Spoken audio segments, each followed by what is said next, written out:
কোথায় এসেছো? তো দেখো আমরা বকখালিতে এসেছিলাম, আর দেখো জলটা না ওখানে অল্প কিছুটা রয়েছে, আর বেশিরভাগ ঢেউটা আমাদের ওই পারে চলে গেছে। তো আমি না ঢেউটা দেখতে যাচ্ছি, এবার আমার হাতেও জুতো, কারণ ওইটুকানে না জল ছিল। এবার আমি ঢেউটা দেখতে যাচ্ছি। চলো দেখা যাক ঢেউটা কেমন আসে রাতে। কার সাথে এসেছো?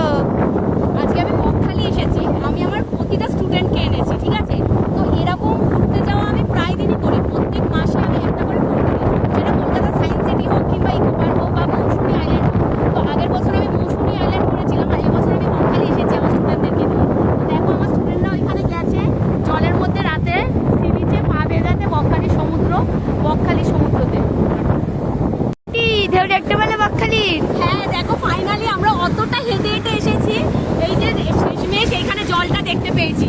মানে রাতের বকখালি কিন্তু একদমই জল শুকিয়ে যায়, ভাটা পড়ে যায়। তো ওখান থেকে আমরা হেঁটে হেঁটে এখানে এসেছি শুধুমাত্র জল দেখার জন্য।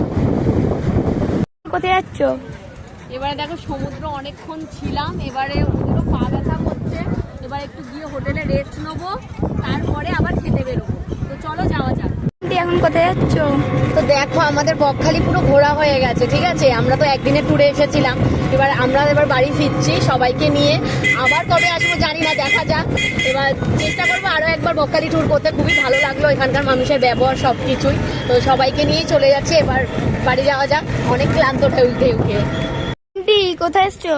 তো দেখো আমরা নেমে গেছি, বাড়ি পুরো চলে এসেছি, শেষ মুহূর্ত। সবাইকে শেষবারের মতন টাটা।